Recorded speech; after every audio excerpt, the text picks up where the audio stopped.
Hi.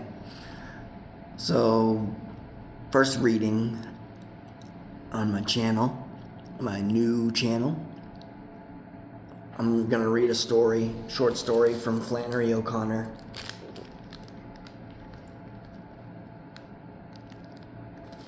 It's called An Afternoon in the Woods. I've never read it before, but I love her story. It's called A Good Man is Hard to Find. It's crazy violent. That's not why I like it. I just like her writing. She's got so many books. But just a little intro. My old channel, which is still up there.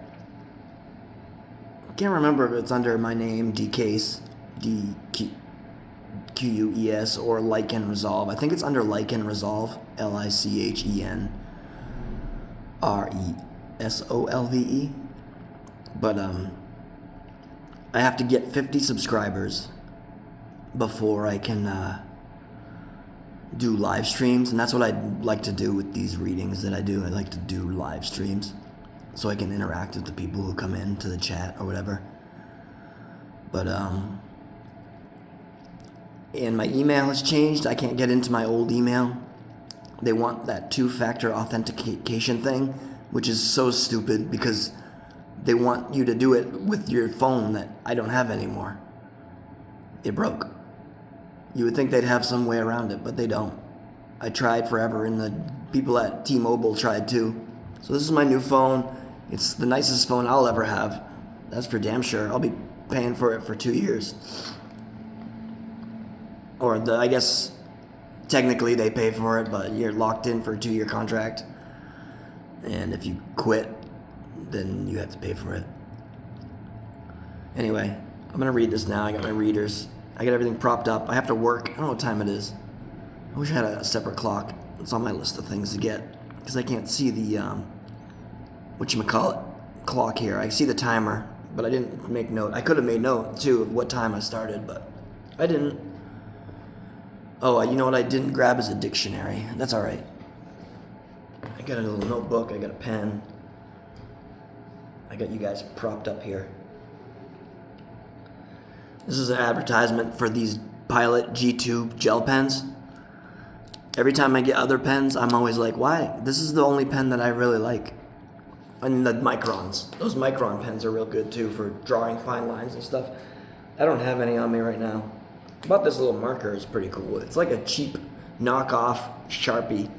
I don't even think I've tried it yet. Anyway, to the story. An Afternoon in the Woods by Flannery O'Connor. His guns glinted in the side of the tree, and half aloud, through a crack in his mouth, he growled, "All right, Mason, this is as far as you go." And then, for lack of any prepared sequel, he squatted down and began to pick a length of thorn vine out of the sleeve of his white coat. He was dressed, except for the guns. For the child's party, he had escaped. She had seen him off at the door with the present and had watched him turn the corner. He had waited there behind a truck, and when he saw her drive off in the car, he had returned for the holster and guns, getting in and out through a back window. Then he had gone to the woods to spend the afternoon. He was a fat, white-haired boy of 10, with pale blue eyes that watered constantly behind a thick pair of silver-rimmed spectacles. The present had been wrapped in pink paper with a silver bow on it. When he had got far enough into the woods, he had torn off the paper and ribbon. The thing was a heart-shaped bottle of perfume for a little girl with the words "Hearts and Flowers" printed on it, the selection of his mother and grandmother. He took a good-sized rock and crushed the bottle and buried it with the paper and ribbon in a ditch. This gave him such an exquisite pleasure that he walked on, noticing almost for the first time the brilliance of the leaves, which were turning. He often came to the woods, but not to see them, only to get out of doing something else. Walking in the woods, he continued to be part of what was always passing on the television screen, and now when he saw the great splashes of living red and yellow over his head, he felt disturbed and withdrew into the role of the Lone Ranger for 5 or 10 minutes. It was when he stopped to pick the thorn vine out that he became conscious again of the wild color all around him. The trees sprang up and met like leaping arches of fire over his head. There was a peculiar life all through the woods, a kind of watching presence. He felt suddenly as if he had wandered onto strange property and was about to be ambushed. His skin prickled. In the bushes, not 5 feet from him, he saw a dark wine-colored eye watching him with fierce tranquility. He squatted there, trembling. Excuse me. He squatted there, trembling as if he were waiting for an axe to strike the back of his neck. The eye that held him closed softly and had made out a large bronze breast. He made out a large bronze breast and part of a drooping wing. He released his breath. It was a wild turkey. It took a lurching step and stopped, with one foot lifted, and listened. He saw it was limping, and his fright left him. He moved a little nearer on his hands and knees, and it took another step. Then he began edging forward quickly on his knees, regardless of the white pants. His arms were rigid and his fingers ready to clutch when it gave a high, broken bugle sound and crashed out the other side and off down a sparsely wooded hillside. He jumped up and ran around the line of brush and down the hillside after it. Near the bottom, it squatted and tried to spread its wings and could not. It sat heavily on the ground, panting, while he came down fast on top of it, already seeing himself walking into the door with it slung over his shoulder, and them all screaming, "Look at Manly with that wild turkey! Manly! Where in the world did you get that turkey?" All he would say was that he had gone to the woods to catch him one, and had caught him one. His hand was almost on it when it shot up and lumbered off again. "You can't fly, Mason! You haven't got a chance," he shouted and tore after it. Out through a dead cotton field and then under a fence and into another section of woods. Its nub-like head had turned from blue to a violent red, and from his distance it looked like a small bloody fist hurtling through the underbrush. He saw it dart into a thicket, but when he got there, it shot out again and disappeared under a wild hedge. He went through the hedge and heard something rip, and without stopping, he put his finger in a split that ran from his elbow to the end of his sleeve. He kept on running. If he came in with the turkey, they would forget about his clothes. Whenever Roy Jr. came in with something he had killed, they forgot whatever was the last thing he had done wrong.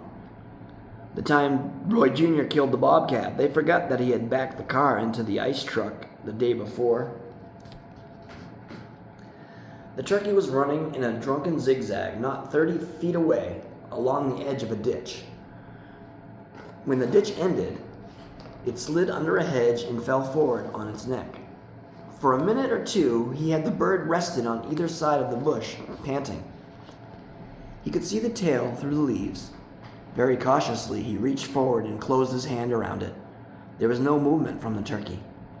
He put his face close to the leaves to look through, and an eye, like a black diamond clenching a bloody fist, gazed into his shallow eyes. With a gasp, he let go of the tail, and the turkey wheeled off. After a second, he jumped up, furious, and scrambled over the hedge and ran in the direction he thought it had gone. He went up and down 2 small steep hills without catching sight of it, and then, just as he thought he saw a streak of red far away, he tripped over a root and fell spraddled on the ground. He did not get up. His glasses were about 3 feet off, broken against the side of a rock. He looked at them languidly. He should have known all along that he wouldn't catch it. He had never in his life won a prize or a fight or killed anything to make them proud of him. If they were proud of him, it was because he belonged to them. Roy Jr. did plenty to make them proud of him. But if he hadn't, they would have been proud of him anyway because he was Roy Jr. They were proud now that he was going bad. Their grandmother said, "Roy Jr. is going bad," and looked as if she could hardly hold herself in for pride because it was Roy Jr. that was doing it. His father said, "Oh, he'll snap out of that and make us proud of him yet," but he already looked too proud for another's nickel worth to get in. Then, when they had finished saying how proud they were going to be of Roy Jr., his mother would say, pushing an extra charge in her voice like a tired cheerleader, "And we're all going to be proud of old Manly someday, too." And his father would say, "Sure we are," like he could convince himself of anything. And his grandmother would say, "Particularly when he learns to scrape his feet on the mat before he comes in the hall." He would have taken the turkey and slung it over his shoulder, and they would all jump up and yell, "Look at Manly! Manly, where did you get that wild turkey?" He sat up and began kicking his heels into the dirt with a kind of methodic viciousness while his watery eyes squinted into the blurred woods. The glasses would cost $22. The suit would cost plenty, and they would ask where he had been. If he said he'd been hit by a truck, they would have to see the truck. He reflected that every time he did something even a little wrong, he got punished for it 50 times over. He wondered why he had seen the turkey in the first place if he wasn't going to be able to catch it. It was like God had played a dirty trick on him. He checked himself here, always being careful what he let himself think about God. He sat for a few minutes looking disgustedly at his fat white ankles sticking out of his trouser legs into his socks. Then he turned over on his stomach and let his cheeks rest on the ground, but the grit cut him and he sat up again. "Oh, hell," he thought. "Oh, hell," he said cautiously. Then in a second he said just, "Hell," in a loud experimental voice as if he might be calling someone.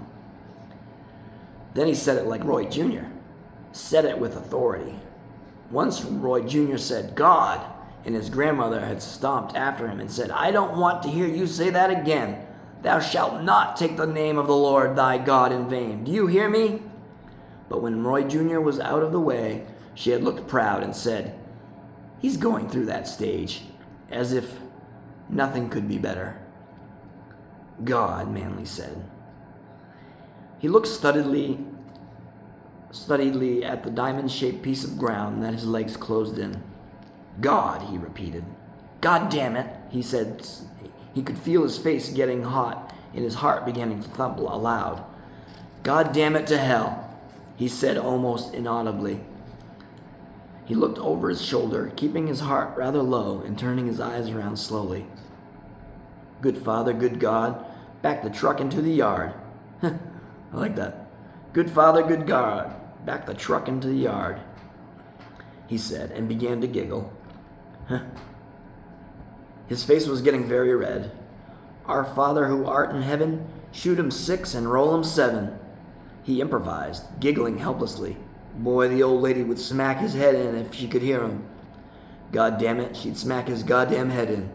He rolled over in a fit of laughter that shook him all over. God damn it, she'd wring his neck. She'd wring his goddamn neck. She'd goddamn his goddamn, The laughing cut his side and he tried to hold it in, but every time he thought of his goddamn neck, he shook again. He lay back on the ground, red and weak, and after a while he stopped laughing almost as suddenly as he started. He repeated the words, but he couldn't make himself laugh again. He thought of his broken glasses and his torn suit and all the chasing for nothing. As soon as he got in the door, they would holler, "How did you tear your clothes? Where are your glasses? Who beat you up this time?"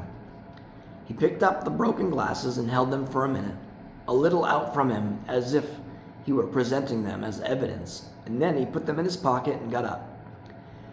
He had ceased entirely to notice the colors of the woods. He was weighing the crime and punishment in terms of dollars and cents.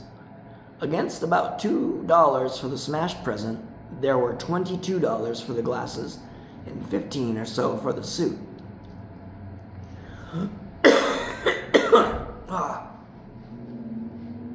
This hantavirus is the worst.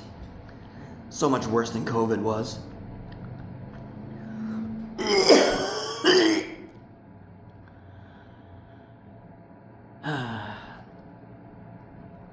There were $22 for the glasses and 15 or so for the suit. The injustice of it was there for anybody to see in the figures. The only way you could beat it would be by doing something that was so bad that being killed dead for it wouldn't be as bad as what you had done. He tried for a while to think what this would be. He couldn't think of a crime against anybody else that wouldn't be as great an inconvenience to himself. Then he did think of one, and the thought was so startling that he stopped where he was and stood with his mouth slack and his hands held half open in front of him as if he had just let something fall on the ground. What he had thought of was blasphemy, a sin open to children as well as adults, though he had never thought before how accessible it was to him. His mouth turned up slightly and then down again, one corner at a time, like a scale balancing his fat cheeks. He looked as if he were undecided whether to wiggle or cry. The feeling of this evil was murky but cold. It was not like the feeling of his secret sins or the more open kind like smashing the bottle. Those made him tingle with a hot absence of thought. This was something entirely of the mind. He put his hand in his pockets, close to his sides. "Goddamn God," he said in a quick treble voice that sounded like a young bird hitting a new note for the first time. After a second, he began to move forward mechanically, conscious that the colors were raised over his head like a canopy. There was a quiet breeze, and all the small bushes seemed to bow before him. The late afternoon sun slanted a ray of light along his path and pushed it into the thickets. And before he had gone 100 feet, it lit the breast of the dead turkey with a sudden spark of bronze. The bird was rolled over against the large white quartz rock, the blue head and neck lying limp along the ground, and the terrible eye closed.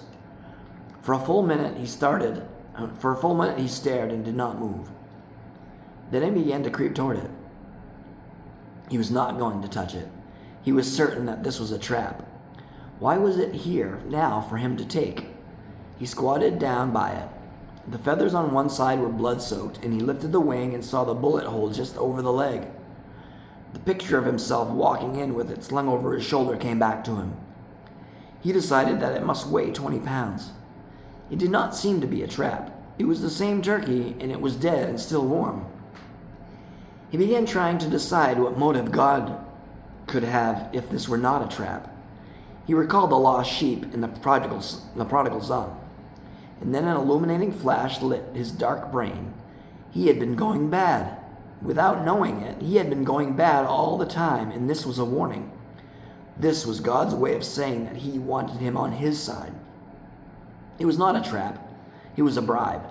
But he didn't allow the word bribe to enter his mind. It's a present, he thought, to keep me straight. He had the sense that God was waiting for him to make up his mind whether he would take it or not. God must certainly feel that he was worth saving. He found himself suddenly suddenly blushing and grinning, and he rubbed his hand over his large mouth and pushed his glasses higher on his nose. He let out a wild giggle and quickly checked himself. A very distinct and ugly voice inside him said, "He must not be so hot if he has to bribe a jerk like you with a lousy turkey." He could look at the turkey and see that it was not a lousy one. "There would be more in it for you if you went bad," the voice continued. He picked the turkey up by the feet and decided it must weigh 30 or 40 pounds. He bent and slung it over his shoulder. Its head swung at the level of his bottom, and he started off with it through the gorgeous violet woods that were reflected in prisms and bronze lights in its feathers. He stopped, realizing suddenly that what had happened was a clear call to the ministry. "Yeah," the voice said. "Now you have to be a preacher, wise guy." He shifted the turkey slightly on his shoulder, like Billy Graham, he thought, flying to Europe all the time. "Nah, like the fat old glick at the Methodist church in town," said the voice. "No, like that priest-founded boys' town," he said. I'll found a town for boys that are going bad." The appropriateness of this struck him with force, and he began to imagine a line of boys that had reformed walking after him through the woods. "Come on, boys," he said. "God has given us a turkey." "You gave us a good bird," he said to God. "Only the best for a valuable man," God said. "Glad to have you on my side, Mason." He decided to go home the long way, through town. Once, on the way, he heard the voice say, "Oh, well, you can go bad later." But he covered it at once with a good thought. He tried to think of something he could do to show his appreciation to God, and he decided that if he saw a blind man or a beggar, he would drop the 10 cents he had in his pocket into the cup. Beggars were very rare on the street, but they were a possibility, and he thought that if God really wanted him to give up the dime, he would have a beggar show up. When he got into the business block, he attracted general attention. 2 men came over to him and whistled and called over some other men who had been lounging on the corner. Manley stopped and allowed a group to gather around him. A man in a hunting suit came up and looked at the turkey a long time, cursing softly. A lady asked how much he thought it weighed, and a man said there were not many more wild turkeys left in the woods around here. The man in the hunting suit kept muttering, "The goddamn imp! The goddamn imp!" "You must be tired out," the lady said. "No," Manley said, "but I have got to go now. I have some business to attend to." He worked his face to look as if he were thinking something out and hurried down the street with the bird bumping slightly on his back. "God must be a real sucker to let you get away with this," the familiar voice said. But he paid no attention to it. 3 country boys who had been sitting on the curb got up and tried to see the turkey without showing they were interested. He imagined himself in a Roman collar, leading these 3 reformed boys down the street. They would have been crooks if he had not got them in time. He felt very warm and kindly. He glanced back and saw that the 3 boys were actually following him. He hoped they would come up and ask to look at the turkey closer. He felt an urgency to do something for God. He had not seen a beggar, and he was already out of the business block.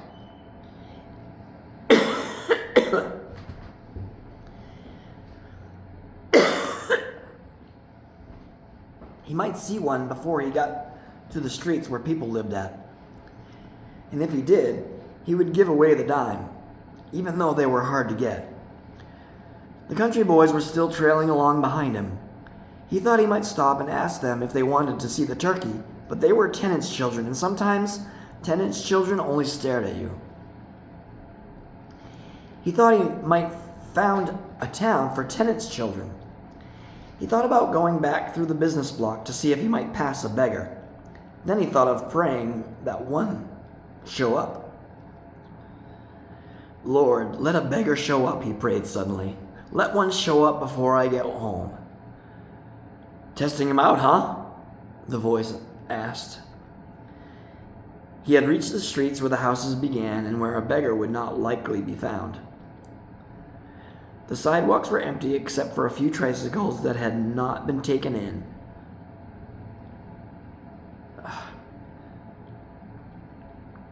The country boys were still following him. He decided to slow down. It might give them a chance to catch up with him, and it would give God more time to produce a beggar. He had a sinking fear that God had lost interest, since no beggar could possibly be on these streets.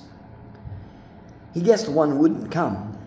Maybe God didn't have confidence in him anymore.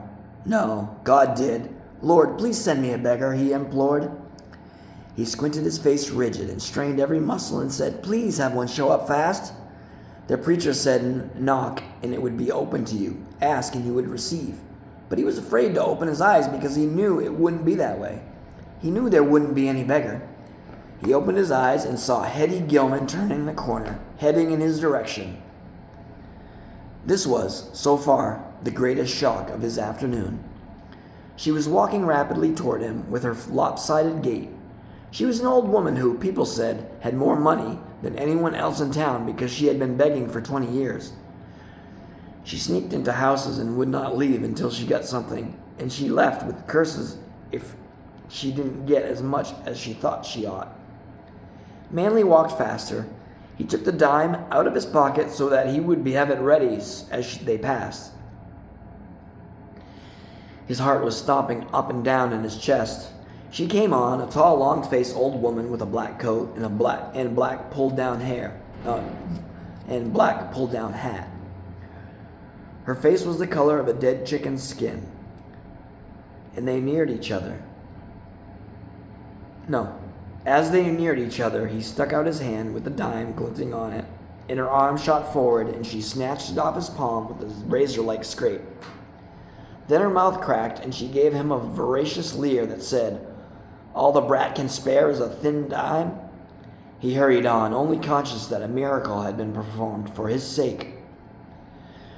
Slowly his heart calmed down, and he began to feel as if the ground did not need to be under him any longer.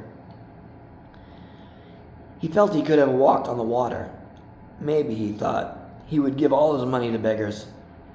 He would devote his life to helping people like Hetty Gilman. He noticed that the country boy's feet were shuffling just behind him, and almost without thinking, he turned and asked graciously, "You all want to see this turkey?" They stopped where they were and stared at him. They were pale and composed-looking, with colorless hair and transparent eyes. The tallest one turned his head slightly and spit. Manly looked down at it. There was real tobacco juice in it. "Where'd you get that turkey?" the spitter asked. "I found it in the woods," Manly said. "I chased it dead. See, it's been shot under the wing." He eased the turkey off his shoulder and held it so the wing hung open. "I think it was shot twice," he said excitedly. "I chased it about 25 minutes. Let me see it here," the spitter said. Manly handed him the turkey. "You see there where the bullet hole is?" he asked. "Well, I think it was shot twice in the same hole. I think it..." The turkey's head flew in his face, and the spitter slung it up in the air and over his shoulder and turned. The others turned with him, and together they sauntered off in the direction they had come, the turkey sticking stiffly out on the spitter's back, and its head swinging in a slow circle as he walked away. They were in the next block before Manly moved.